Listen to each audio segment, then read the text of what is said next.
Tunisian President Kais Saied has sacked more top officials, including the head of the national television station, Wataniya. This comes days after he fired the Prime Minister, suspended Parliament and assumed judicial powers. Saied's been accused of staging a coup, but says his moves are constitutional and necessary to address a dire economic situation. Natasha Hussain reports. Abid Satta Masudi does the handicrafts in his shop in the Tunisian capital. Then he waits for customers. But they never come. It's been 10 years of this. We've been patient, and patient. We've been waiting so long for things to improve. Since the revolution, everything has been going backwards, from bad to worse. This time of year, the market used to be crowded, but now it's the opposite. There are so few people. In the 10 years since Arab Spring protests toppled authoritarian president of 23 years, Zine El Abidine Ben Ali, Tunisia has had 9 governments. Public anger has grown over political infighting, which has stalled any coherent response to a crippling economic crisis and the surging pandemic.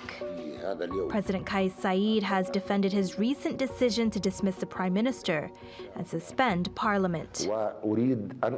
I want to reassure fellow Tunisians that the recent extraordinary measures taken are driven by my holy duty. I have pledged allegiance before God and before you. I don't want the Tunisian people to suffer injustice. I fear no one, not anyone. Saied says his takeover was necessary not only to address economic woes, but also to probe mismanagement and corruption by previous administrations. One of Tunisia's biggest problems is that it's stuck in a debt trap, inherited from the dictatorship of Ben Ali. Funds that could go towards things like improving the health sector are routed towards paying an external debt of $40 billion. That debt is 105% of Tunisia's gross domestic product. The dinar has slumped on a day-to-day basis. It's an economic crisis at a level that's rarely seen. People are fed up with the situation and the political impasse. The country is seeking a $4 billion loan from the International Monetary Fund to finance its debt repayments and budget deficit. But securing the loan will likely require Tunisia to adopt austerity measures that would reduce spending in its massive public sector.